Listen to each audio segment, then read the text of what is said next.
'Tis the Adam Ragusea Podcast, episode 31, coming to you from somewhere in Michigan, where I am with Dr. Mike Israetel of Renaissance Periodization, and we are going to talk about protein eating, protein timing, protein quantity, protein sources, human, non-human, right? Excellent, okay. Yes.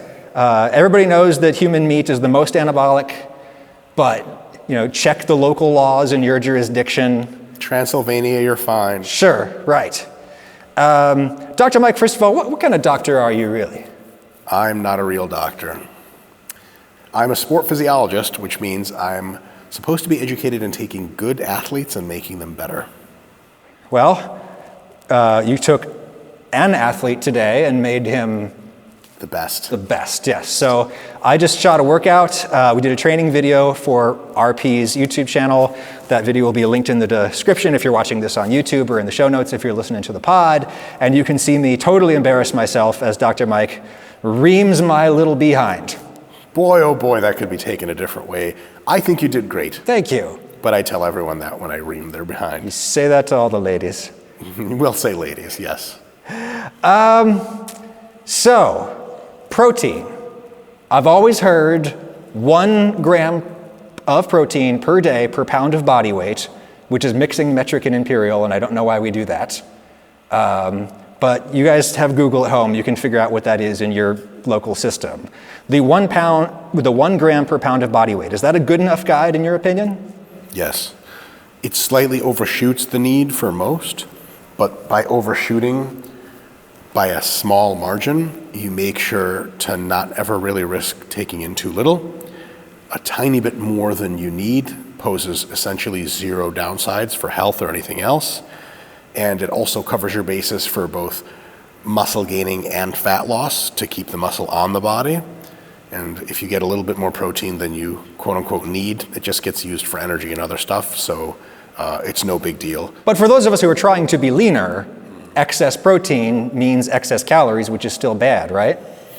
If you don't count up your daily calories and you just do macros individually, definitely bad. So any extra protein you eat, you'll have to make room for in your carbs or in your fats. So going much over 1 gram per pound is a bad idea. 1.5 grams, 2 grams per pound per day. You're just missing out on a lot of carbs and fats that could make you fuller, make your hormonal profile better, make your training energy higher. So it's definitely not as much protein as possible. That's for sure bad. But up to about 1 gram per pound, and in some very nuanced contexts, a little bit more than that, is going to cover almost all of your bases. You can eat significantly less and get away with it, and that's totally cool, but if you know what you're doing. I don't, so bookmark that. Yeah. But it's per pound of lean body weight, right? Just body weight. Yeah. Really? So even a person who is like significantly obese, they weigh 400 pounds, most of it is adipose tissue, you would tell them to have 1 gram of protein per pound of that body weight? I could, and it would still be safe and it would still be very effective. If you wanted to get nitty gritty with them, you could say, well, you should really go more towards like a lean mass target. However, protein tends to be, relative to most other foods, a pretty satiating macronutrient. Because you can only eat so much, especially lean protein, until you're like, bah. So a lot of times folks that are very overfat, the way you get overfat is almost always and almost everywhere just eating too much tasty food. And so if you tell folks like that to eat still 1 gram per pound, you could tell them to eat less and it's totally fine. But if you tell them to eat about 1 gram per pound, they can turn their eating into a bit more of a difficult task, which means they can't eat as much, which means you get this really serendipitous thing of they're for sure getting enough protein and it's kind of filling them up so much they can't eat too much more than that, and they end up eating at their calorie goal, losing weight, everyone's happy, and the world and the sun smile upon us all. This is a message that you hit pretty frequently, which is that if you're very overweight yourself, or if you have someone that you love who's very overweight, forget the whole like trying to reduce calories or changing the lifestyle dramatically or whatever. Just say, just stop eating the junk, right? Just stop eating the empty calorie Dorito type foods. And even if you tell them, look, eat as much as you want, just of the other stuff, it's really, really hard to maintain an incredibly high level of adiposity while eating like fruits and vegetables and meat. Like it's nearly impossible. I don't know if anyone's ever done it, to be completely honest. Have you ever seen the show My 600 Pound Life by any chance? I've seen the promotional spots. Good enough. In all those episodes, you get a bit of a taste, pun intended, of what folks are eating typically before they get on their weight loss diet. And these are individuals that weigh in excess of 600 pounds, and they're candidates for bariatric surgery. I've never in a single episode I've ever seen anyone eat remotely healthy foods. It's all junk, junk, junk, junk, junk. And that's really the only way you can put it down. From another perspective, competitive bodybuilders like myself who try to gain weight on purpose, but are trying to attend to our health and eating high quality foods because it's better for performance and better for results. We eat at a caloric surplus to try to gain weight, but so much food that it's healthy food. And then it ends up being preposterously difficult to do. We'll have some junk on occasion just to bump the calories up. If you take it from the other perspective, most of your food is junk or a lot of it is junk. If you just try to do a calorie cutting diet, you're gonna get hungry, cranky, miserable. But if you just change your eating to more healthy foods, fruits, veggies, whole grains, lean proteins, healthy fats like nut butter, olive oil, etc., and limit your junk to like as little as possible, maybe here and there on occasion, but ideally not much or not at all, you're gonna find that you're just super full, have super tons of energy, and you're just losing weight week upon week upon week fast, because the only way to maintain a 400-pound body in almost every case is to eat tons of junk. And if you just take the junk out, replace with healthy food, it's gonna be a super easy way to at least start your fitness journey. So back to the protein. I weigh 200 pounds, not entirely lean. Lean enough. If I'm eating 200 grams of protein a day, can I have it all at one time? I kind of want to have it all at one time sometimes. Just mix a bunch of protein powder together and eat it with a spoon, like a Jell-O, like a pudding. That is not my plan for those 200 grams. Oops, that's my plan. You could have it all at one time, and it would help you recover and help you grow muscle, but it wouldn't work nearly as well as if you had it over 2 servings. And that wouldn't work nearly as well as if you had it over 3, and you keep chopping it up and spreading out. Somewhere around 4 or 5 roughly evenly spaced, roughly equivalent doses of protein, so 40 to 50 grams in your case per meal, 4 or 5 times per day. After that, 6 or 7 or 8 times doesn't seem to offer any sort of benefit that we can detect at recent research. And most bodybuilders who have tried eating 8 times a day, tried 4 times a day, they can't really tell a difference either. So I would say 4 or 5, especially for most folks watching, 4 evenly spaced protein meals per day is awesome, about as good as it gets for putting on muscle, keeping a high daily energy, retaining muscle on a diet. But I'd say 3 times a day, you're doing okay. You could do a little better by eating 4. Twice a day, it'll work, but not for optimum results. Once a day is, just really not the best use of your protein.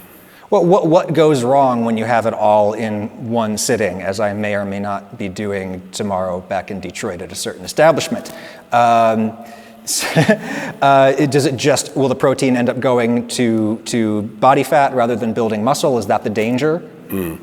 Protein is rarely used for body fat, but it will be used for just energy. It'll be used for energy, and then the carbs, the baked potato that I have with my steak, will go to body fat. Correct. Okay. And the fat you eat will definitely go to fat. And the real problem is all that really ends up in the wash, because you'll have a time during the day when you're eating not much of anything, and then you'll burn all that fat off. But instead of some large fraction of 40 grams every 5 hours going to feed and maintain your muscle mass, maybe only 60 or 70 grams out of that 200 in one meal will go to that, and then the rest of the 130, 40 grams will just go to be burned off as energy. The total amount of protein burned off as energy if you eat protein once a day is like at least half of it, probably like 2/3. But if you sum it up over multiple meals, it could be a very small fraction, maybe like 25 or 30%. That's a big difference. That's a lot of protein that could be sparing muscle, could be building muscle, just going out of the wash and being burned. Not ideal. I mean, the conventional wisdom states that the body has no protein storage mechanism like it has a fat storage mechanism. As I understand it, that's not totally true, right? Like, we've got free amino acids running through our system, we got stuff in our liver, we got all kinds of things, right? Free amino acid pool is profoundly small. Oh, okay. Don't call me that. Oh, I'm sorry. I meant it. Technically speaking, if you want to get real nitty-gritty, skeletal muscle can function as a reservoir of protein. I think we'd rather not consider it as such. Exactly. And as you kind of like spend a lot of time building it, you don't necessarily want to break it down. So it turns out that versus saying we do or not have a reservoir for some macronutrients, it's probably better to think of it as how big and how easy access of a reservoir do we have. Fat, enormous, super easy access. Carbs, decent, really easy access. Protein, difficult to access. The reservoir itself, other than skeletal muscle, if we say skeletal muscle is not a reservoir, barely have anything. So in the short term, if your body doesn't have fat floating around, it gets it out of the fat tissue, no harm, no foul. If you don't have amino acids floating around in sufficient concentrations, gee whiz, your body just kind of starts looking at the muscle. And when in the old cartoons, when you look at a chicken that's squawking around and you just see it as the cooked chicken outline, it starts to do that to your muscle and quickly gets to burning it off. Yeah. Your body cares to keep muscle on your body, but it doesn't care that much because so for example, compared to your ancestors who evolved into you already have excess muscle mass by a long shot. And so relative to your natural sort of titration, your body's like, hey, Adam's plenty jacked. If I go about 30 minutes without enough protein, I'm gonna start peeling it out of his legs, biceps, everything, to do what? To feed organs like the brain, the heart, the digestive tract. Way more important that those things get protein because they keep you alive and functioning. So your body doesn't prioritize skeletal muscle much, which means that if you don't give it relatively regular protein feedings of enough concentration, it'll just be like, yeah, skeletal muscle, step in here and do something about this, donate your protein. And if you care about being a little bit more jacked, you have to attend to that by regularly feeding your body protein to prevent that from happening. So, I suppose I sometimes think of protein purely as being this raw building block material of skeletal muscle, but what you're saying is that it's like, all the organs, the brain, all of that, they need amino acids to make proteins that do other jobs other than being muscle, right? Absolutely. And something like your digestive tract has a consumption of amino acid that's way higher and faster. It just takes more of your protein than muscle does. Your skin, you slough off tons of skin all the time. That's a huge protein content. You don't slough off skeletal muscle all the time. Technically you do, there's a turnover, but turnover rate for the cells inside your gut is insanely high. Skin, insanely high. That's where most of your body's protein ends up going. Skeletal muscle, beyond a certain point, is kind of like a luxury. And your body treats it as such. If the economy takes a dive, you're not going to say, well, I have to have my top hat and my dirigible. You might just keep your prized horse in your stable at that point and sell the dirigible. But if something is considered essential, like your heart, your brain, your digestive tract, your body will take and give protein to those things quickly, and skeletal muscle gets kicked out to the curb, with peg leg and a little tiny hat, and then goes and begs for money in the street. In the 1920s, of course. So with my monocle firmly in place, as it will stay, it's the last thing that's going to go, I will ask, so I imagine that the math gets more complicated, more sensitive, harder as you get to as you would say, exotic levels of leanness that someone like myself will never achieve, where you're really having to trick your body into retaining muscle when it really would rather you spend muscle instead of fat, right? Sure. I'd say the math stays pretty straightforward. You may need a little bit more protein, like 1.1 or 1.2 grams per pound if you get very, very lean. In addition to that, you just need to make sure you're training consistently to give your body the messaging that hey, keep this around, because tissues will keep various amounts of themselves around based on the signaling they receive. Your heart and lungs and digestive tract are always like, give me protein, give me protein, give me protein. And if you just leave your muscle there and you don't work out, the muscle's like, I don't need this. But if you consistently stimulate it several times a week per muscle, enough sets, etc., you get nice and tired during your workouts, then you end up being in a situation where the muscle's like, no, I need this, please keep it here.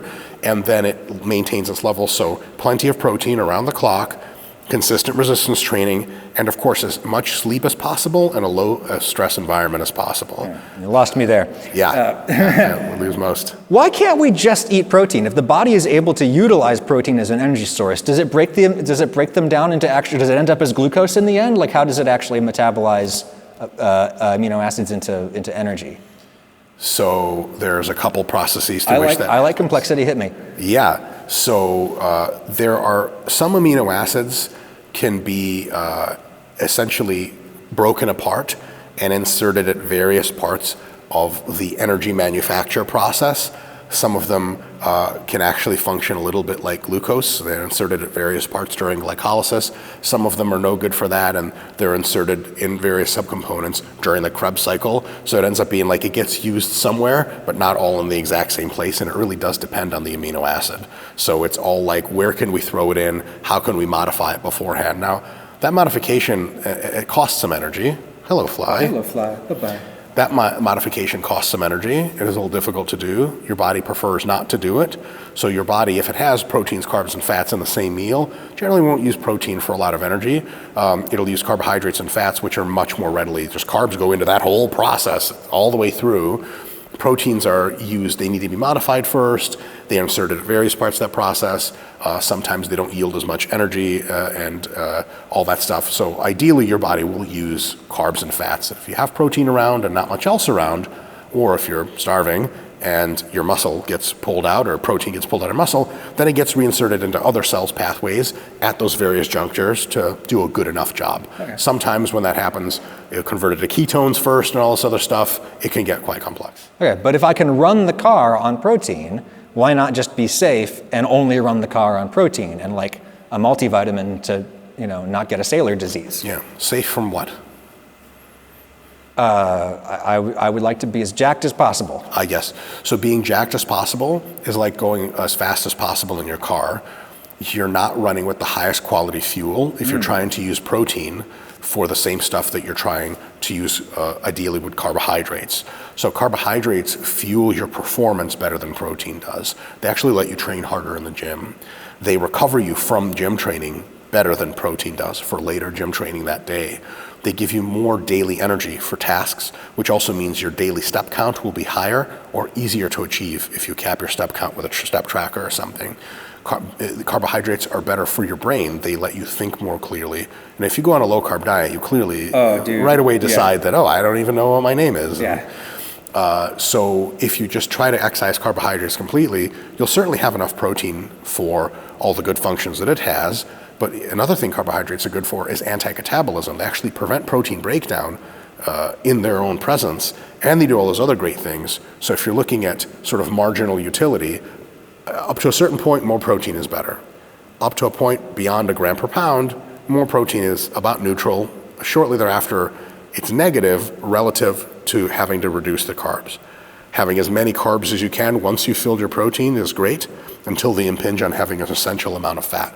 So really the best way to diet for performance, body composition, whatever, is to have a balance of enough protein, enough carbs, and enough fats to sort of do all the things you want to do. Just going and saying, well, I just want one macronutrient, I just want one thing, I don't know, it's kind of like putting a really crappy fuel into a race car. It will go around the track. You're just not going to be setting any records. Wise words. I hope everyone is listening.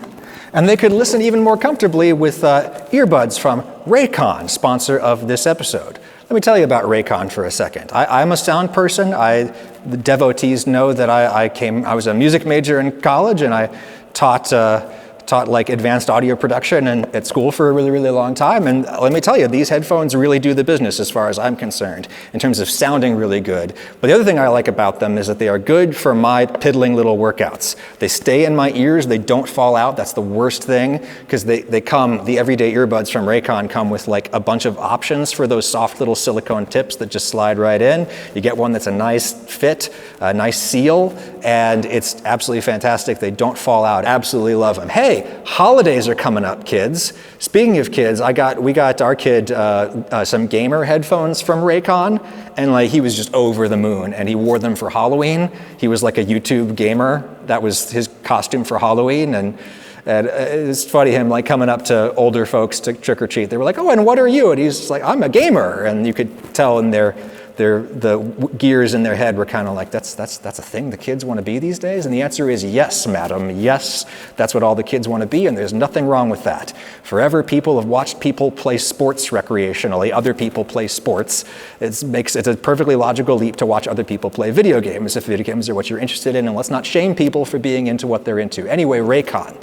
So holidays are coming up, gift giving, get in on it early. Raycon has bundles going out on their website, 30% 30% off for these bundles. Might I suggest the Athlete Bundle, which comes with the headphones, the earbuds, which are really great for exercise, and at the same time it comes with this like little belt situation where you can put the little magnetic charging station thing for the earbuds, and you can put your wallet, your phone, your keys, all that kind of good stuff, and it somehow doesn't look like a fanny pack. Like you look respectable wearing the belt with the Athlete Bundle. Go ahead and hit my link in the description, which is buyraycon.com/Ragusia Show, buyraycon.com/Ragusia Show. And what you're going to do is you're going to do the code, which is EARLYBF, EARLYBF, and you will get 20% off site-wide at Raycon. And if you want to save 30%, check out the product bundles like the Athlete. Highly recommend. buyraycon.com/Ragusia Show. Use the code EARLYBF for 20% off anything site-wide, and then go to the bundles for 30% off. Thank you, Raycon. So, Dr. Mike, if that is your real name. It is. It is, yeah, it's right. It's just, I taught journalism for years and years, and so like I still have residual Associated Press style in me that says, never refer to a non-physician as doctor. Interesting. Yes, that's their thing. Huh. And let me tell you, I've heard about it from a lot of non-physician doctors over the years who were very upset about that. Excellent. Well, yeah. I can also call me Professor Mike, because I am a professor, or just Mike. What's up, Teach? What up? Teach? Yo, what up, fam? Okay, so I've watched your channel for a long time. People, seriously, if you like me, even if you're not that interested in like exercise physiology or diet or anything like that, like check out Renaissance Periodization. It's all Dr. Mike. He's like me, but smarter and funnier and jackeder. You're gonna love him. Most of that's not true. I have like a whole bunch of totally random ideas I've like screamed at the screen while watching the RP channel, and I just want to like scream them at you. Yes, please. And it's kind of in the model of like, what this theory presupposes is X. That's a really deep joke for like 5 people, but anywho's. Okay, so what my theory presupposes is professional bodybuilders, like the guys who are the best in the world, right? Mm-hmm. They don't do full range of motion. Sometimes, yeah. You are a big proponent of full range of motion, which for people who don't know, it means like whatever the exercise is, whatever the movement it is, you go all the way through the entire range of motion that is available to you in your joints, right? You go all the way up and all the way down, or whatever the hell it is, right? To a man, the top guys tend to usually do like the middle 50% of the range of motion. And what my theory presupposes is maybe they are great in spite of that. Right? Mm-hmm. But could they be great because of it? Is there some as yet unidentified mechanism that might be advantageous to that kind of bodybuilding if you only do the middle 50% of the rep? No. Shit. Yeah, but I have thought of that before. I bet you have. A few times. Yeah. Yeah. Well, this is the thing about exercising. I've talked about this, that it's like, it's fundamentally really boring, and if you're smart, you've got like a lot of brain space available while you're doing the repetitions, as it were, right? And so I bet your little gears are turning. Lots to think about. Yeah. No, Could it maybe like build the middle of the muscle belly and thus make the muscle belly protrude more? Maybe. Direct investigations into that have not yielded those sorts of results. Has someone's directly investigated that? That seems like the most useless thing for a scientist to investigate. I think my entire field is pretty useless. So yes, absolutely they have. It just doesn't pan out. Now there may be studies in the future which can elucidate a mechanism that's advantaged, although we can do a little philosophical thing where we go back and sort of maybe ask the bodybuilders why they do that, or try to ascertain why they do that. And the reality is they are men on considerable amounts of exogenous testosterone. They are ego-driven. They like to lift heavy, and that range of motion allows them to lift really heavy and feel good about themselves. If they did a more full range of motion, they would have to reduce the weight and incur quite a bit more pain during the movement itself, because a deep stretch under heavy loads is more difficult. Maybe it saves their joints. It leads to longevity in their career, right? Could hypothesize that, but then we would have to contend with the idea that folks that lift through a middle range of motion, in order to make it challenging for a given number of reps, let's say a set of 10, they actually have to use considerable more weight, and that ends up being much worse for their joints. When you lift with the full range of motion, it actually tends to strengthen the joints more, while simultaneously not providing the kind of insane external forces to them that put you at a higher risk of injury. So if you're squatting 50% of the way down and something goes wrong, you're getting hurt. If you're squatting all the way down There's not a whole lot that you haven't exposed your tissues to that can really surprise you. So it turns out it's actually worse for the joints to go through a partial range of motion than through a full range of motion. Though they will tell you that they do it to save the joints, but a lot of them just don't even exercise properly to begin with. Their technique is so bad that that they're not qualified to be saying what does and does not feel good for the joints. But surely there's just things that science doesn't know about these dudes because they're so rare. They're unicorns. They're genetic unicorns, right? And they're on way more drugs than like almost anyone who gets studied by real scientists is on. Because like when you guys do these studies, mostly you're like studying like undergraduate, you know, Totally. Boys, right? I mean, and girls, right? Like, you know, it's like normals. You're studying normals. The normals, as we call them. Maybe everything changes when you're blasting tren or whatever they do. Yes. So I'm in that world myself. I have trained with many pro bodybuilders. One of the people that works for our company, Renaissance Periodization, is himself a competitive active IFBB pro. Jared Feather. Yeah. He trains a lot of IFBB pros. I have become more muscular than at least some fraction of IFBB pros, or muscularity-wise, I'm well in the mix. And having lived that experience myself and having coached other pros and taught them to train with a full range of motion, they nearly universally report much better results and much lower injury risk and much less total fatigue and a perception that their growth rates are better. So I've also trained with partial range of motions myself, and so has Jared, and it just works worse. And all of the literature confirms that it should work worse. So to us, there's really not much to discover. When people who are really, really good at bodybuilding switch to a more full range of motion, they typically experience an improvement in their abilities. At least two bodybuilders come to mind. One, Big Ramy, who's currently Mr. Olympia, trains mostly with full ranges of motion, and nobody can touch him muscularly. To have that person who's the best train with a full range of motion, that's pretty good. Not worth a ton, but worth something. Then another example is Nick Walker. Nick Walker's a top 5 Olympian. He used to train with very partial ranges of motion. And then when he began working with Matt Jansen, a famous bodybuilding coach, Matt had him expand his range of motion considerably. And Nick just gained a crap load of muscle mass and just never really got hurt.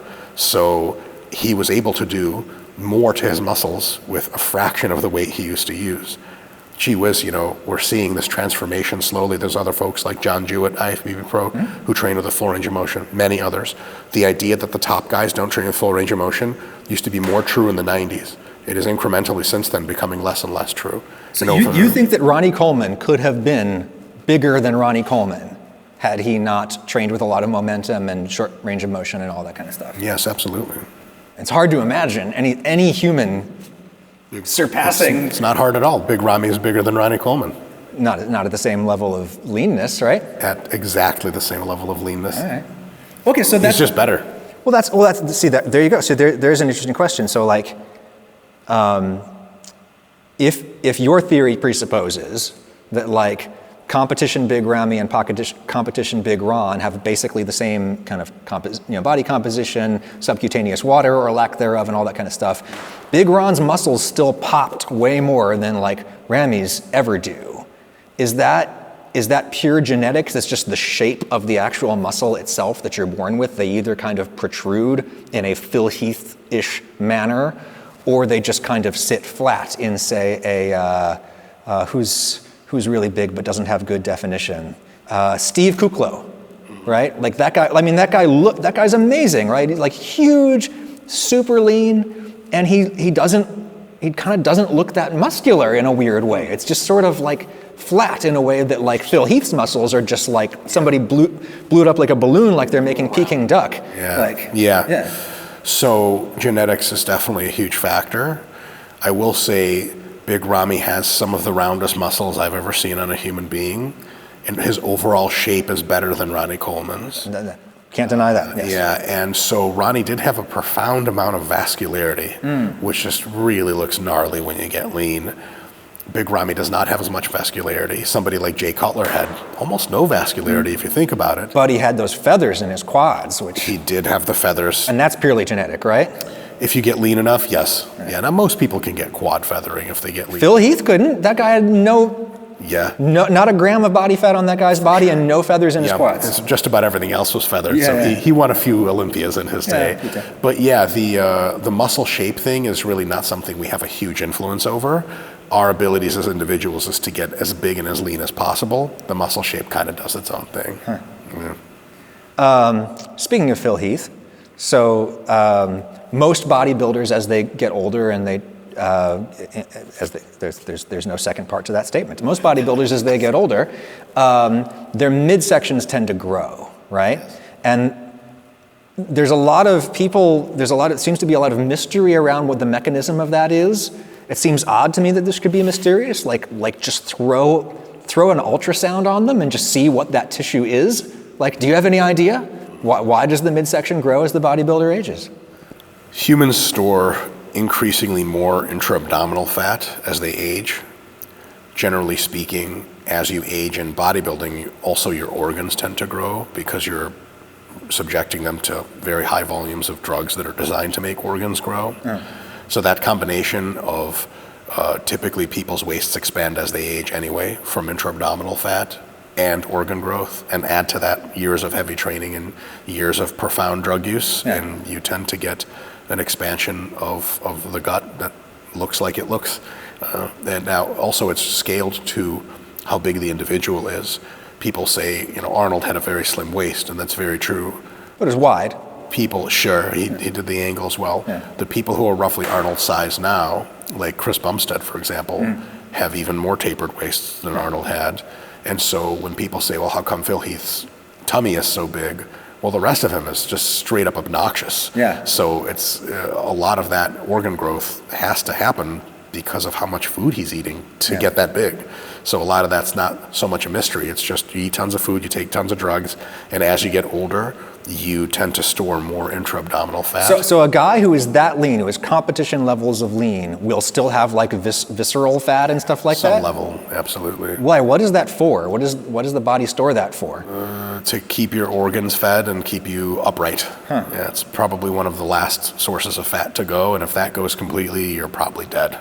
Wow. Yeah. Yeah, see, this is what I had wondered, because everybody notices it in terms of bodybuilders, but what my theory presupposes is that the reason people notice it is just that guys are competing way longer than they used to, and so they're just older up there, and maybe all of our midsections grow as we get older. You just kind of can't tell in most people, because most of us just get fat, and you just chalk it up to getting a gut, but it's actually not. It is that, but it's also stuff on the inside. Yes, I think you're completely correct.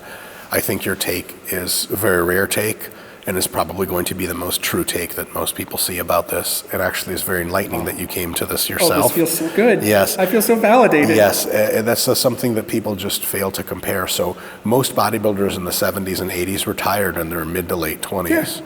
And gee whiz, you can look, there's tons of TikTok kids that do quote unquote bodybuilding. You're 17, 18 years old. They don't even have a waist barely. And as an adult man, you begin to develop a waist, and that continues on into your later years, and that's just something that happens with aging. And I think that's just what's happening, is most of the people that win the Mr. Olympia now are in their late 30s or early 40s. Just because they're expected to be bigger, and that's how long it takes to get that big? It just takes that long to get that big and that lean. Yeah. Yeah. It's just if you're 25 and you hit the Olympia stage, you may be 60 pounds under-muscled to do anything about it. Yeah. And it's just older men are winning, and that's the look that is a result of that. Speaking of age, there's this concept that they call muscle maturity. It is often described as kind of a muscle texture. They call it like a grainy texture that is usually only visible in like really high def, photos and videos if you don't see any of these guys in person. And it is often attributed to kind of heavy training. Years of hard, heavy training builds that graininess, that muscle maturity. What my theory presupposes is it's actually skin maturity. Our skin is just aging. It gets less elastic and less thick as we get older, and it just sort of hugs the muscle differently as we get older. Thoughts? React emoji. I don't know if muscle maturity is even a thing. My presupposition undercuts all of that and asks the question of, are we attributing mechanism to a phenomenon that has not been evidentiarily established. Certainly, your hypothesis sounds very interesting, but also I think over time, bodybuilders just are able to get leaner. And that is the big change to the look. A little baby-faced, fat-faced 22-year-old bodybuilder with sort of defined glutes, muscles are going to look a certain way. Peeled to the bone 35-year-old gnarly guy, muscles will look a different way. But I think that's mostly a function of body fat. One thing that you do tend to notice is every time you get really lean, getting that lean and leaner becomes easier in the future. Just by a slight margin. You add that up over a 10-year competitive career, guys can get shredded like they never were. Do you think that's something physiological, or is it just like practice and learning what protocols, what drug cocktails, all that kind of stuff, what work? Probably both. So your settling point for kind of where your body feels like it's okay. If you get lean and don't get super fat after, and get lean again and don't get super fat after, it can change probably to get lower and lower. So your body, used to be at 15% body fat. Anything lower, it started to freak out. Then later 12%, then later 10%, it felt totally fine. Yeah. And because you have that starting point that's leaner and leaner, you're able to use the 12 or 14 or 16 weeks of a diet to get to a lower point every time. Start sooner, finish further ahead. So there's definitely something to that.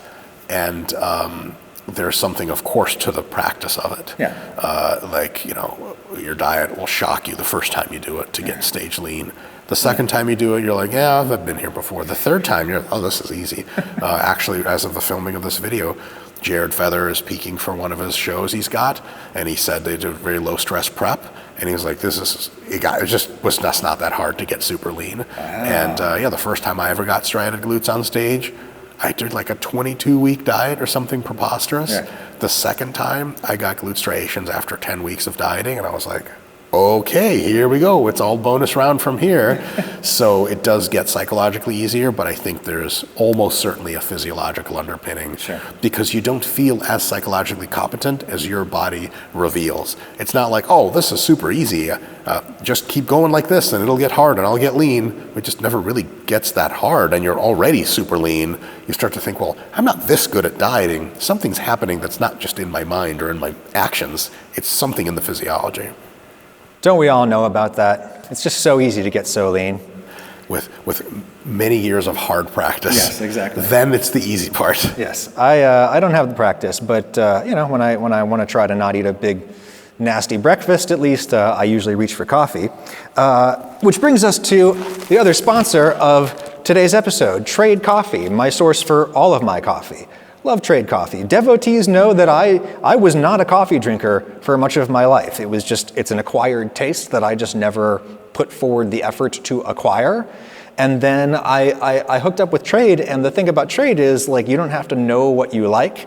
You don't have to be confident in anything about your coffee buying habits. They'll just find delicious, wonderful stuff for you.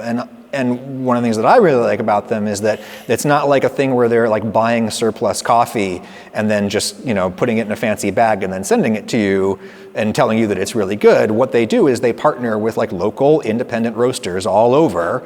They work with them. They have a whole team of tasters at Trade that taste stuff and looks for stuff that is really good. And then they match it to your preferences. And if you don't know what your preferences are, that's fine.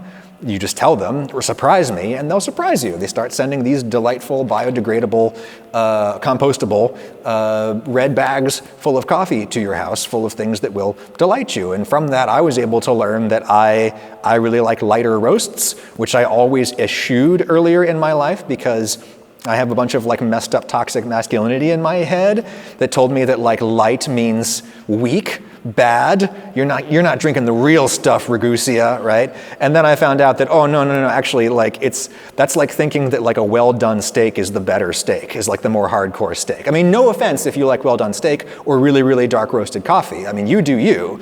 All I'm saying is that it's a lighter roast is equivalent to kind of the rarer steak. You can taste more of the product underlying. And, the strength is up to you. Strength is in how you brew it. And let me tell you, I brew strong cups of coffee. So if you're interested in my tastes of coffee, maybe seeing what I like sort of these brighter, more acidic roasts. I actually have a coffee playlist at Trade that you can check out, Adam's Tart Faves. You could just subscribe to my playlist if you wanted to, all kinds of wonderful stuff in there.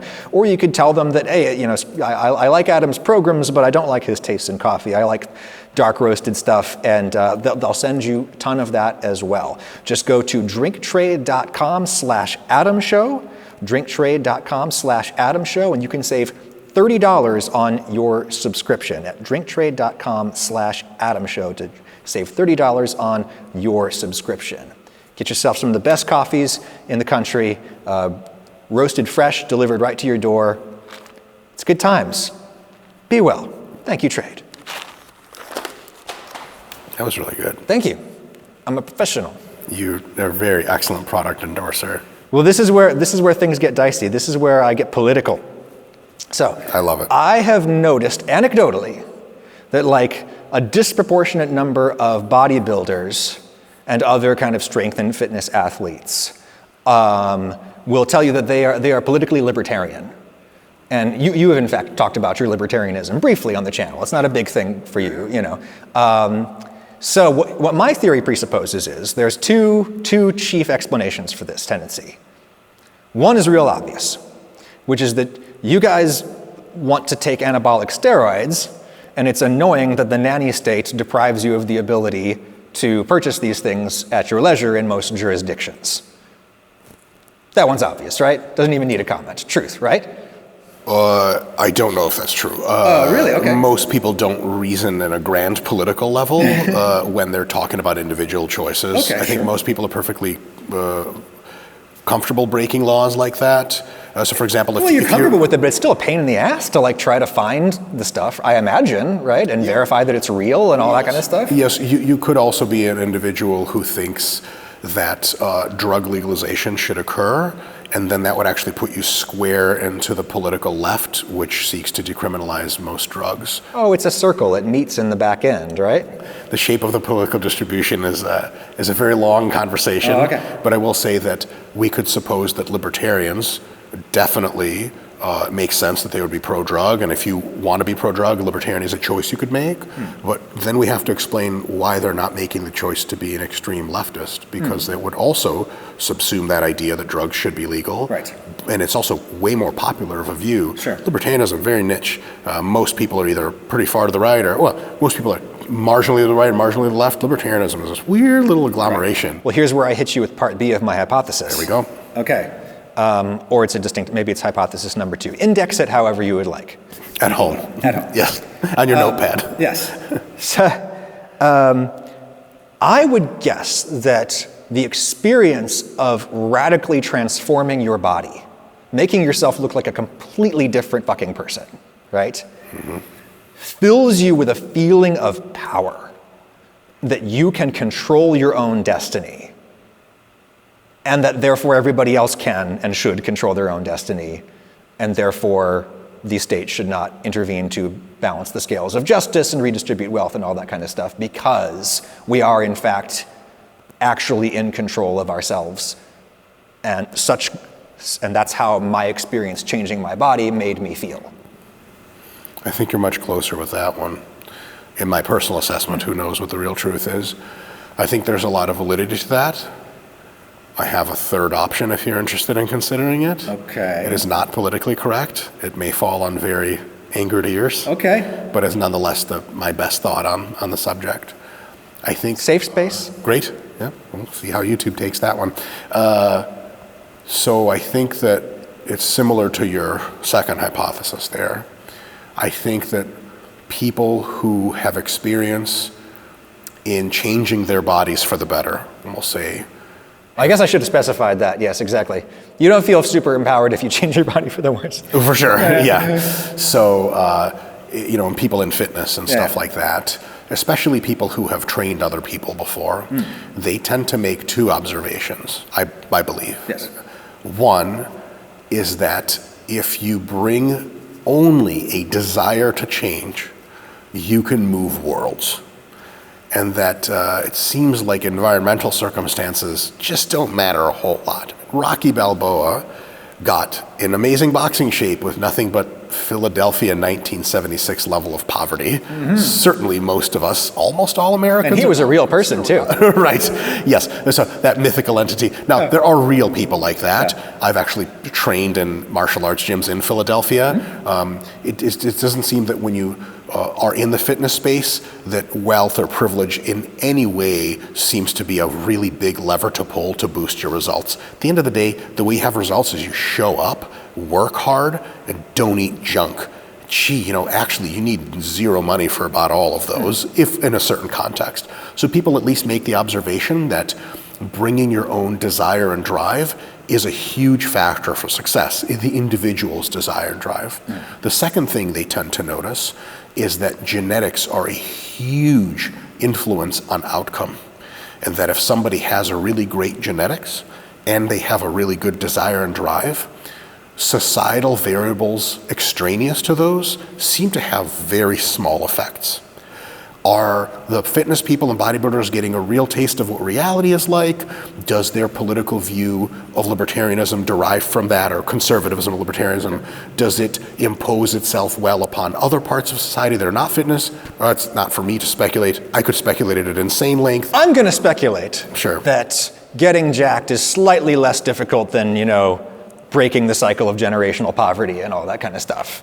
I think we could go down an enormous rabbit hole in that. I would challenge many of your assumptions that we could come to a share. But I'm not saying that you're wrong. No. I'm saying that we'd have to actually peel back what is intergenerational poverty exactly, what is the cyclical nature of it, what are the causative factors, what are the effectors, how many actual loops are there in there versus just one sort of lurking variable that explains all the variance. Neither here nor there, but I will say, I think that bodybuilders' observation of the fact that willpower and genetics takes you really far at least, and people who are not libertarians, especially people on the political left, tend to think those things are way overrated. If you take a bodybuilder and you say, hey, read this blog post by someone on the political left and see if it sinks in for you, a lot of them read it and be like, this is just straight up bullshit. And what they mean by that is, this is nothing remotely like what I experienced in my daily life. Are they correct about that? Maybe not. Bodybuilders are very poor political philosophers. Using your lived experience in one tiny fraction of the way the society functions is a very poor proxy for how the rest of it works. And they're not the only ones. People who on the political left have a bunch of different colored hair and just have a lot of feelings are also very bad at proxying how the rest of the society works. And I think it's two different extremes, and they just land to where they have what's called mood affiliation. They just feel like this is correct. I feel in my heart that this is the way to go. And I honestly think most people end up at their politics mostly by feeling their way through it. Emotionally driven tribal allegiances probably explain where most people are, wherever they are on that spectrum. Yes, and not even definitely tribal allegiance, but also emotionally driven desire to see the world in a certain way. Right. If you told someone, hey, listen, the greedy fat cats, the capitalists, they're actually better people. They're just better than you at everything, and they deserve everything. I mean, fuck. I'm one of these people that actually probably thinks that to a high percentage, and it makes me sick to think of that. And if you're it's just a gross thought to have. And so if you're into having thoughts that are not gross and into having thoughts that are I want to see the world in a way that I think is just fucking more just than whatever your concept of internal justice is, I think you're going to just go for that political party or affiliation without doing a whole lot of red teaming to your thoughts. Does the actual rest of the world look like this? Does this best explain the variance we see? Most people don't ever do that work, and it's boring. Who the hell wants to read economics anyway? I can't even read. True story. Really? No, that would be amazing, wouldn't it? I get a PhD without being able to read. People have done it. Yeah, God damn it. Well, I'm not that impressive. No, just people with serious sensory processing issues. I'm not Helen Keller. I am 1/10 of a human being that she was. If I couldn't read, I would for sure just give up. Dr. Mike, it's been real. I've enjoyed our time together. I mean, this part more than the part when you were hurting me, but if I had to rank the parts where you hurt me was the lowest. Yes, exactly. I liked the part where I hurt you, but that's for me and my demons to solve.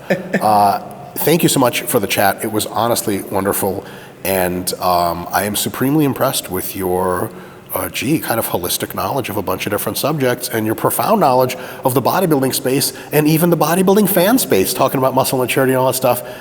Most of the interviews that I get to be a part of are not nearly as insightful as this, and for that I'm grateful. It's only because I watch way too much YouTube. I have that problem as well. I know. I just watch myself. Well, I watch you too.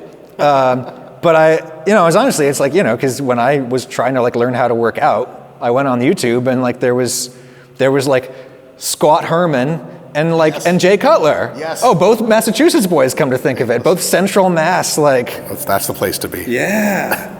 Certainly not the Detroit metropolitan area in which we yeah. currently are. Yeah. Don't come here. This is so I have this like weird addiction to like sad places. Like I love This is the best endorsement I ever. love pathos. Like pathos is my favorite emotion, and just like once proud places laid low is like my favorite place to be. This is paradise. I know, You should I go to know. Cleveland next, and Indiana after that. Yeah. My God. I got family in Cleveland, and I lived in Indiana for a long time. Yeah. I love it. I absolutely love it. It's a very gym-like attitude that says that like character is built through pain. Sure. Right? Yes. And Yes. There's lots of pain around plenty of here. pain here, yeah, exactly. So that's it. And whatever doesn't kill you make you stronger. Hypothetically. That is what the research literature says conclusively. It can also maim you indefinitely. That's the one they don't talk about much. You're the best, Dr. Mike. Thank you much. Thank you so much. Be well, make good choices. Talk to you next time.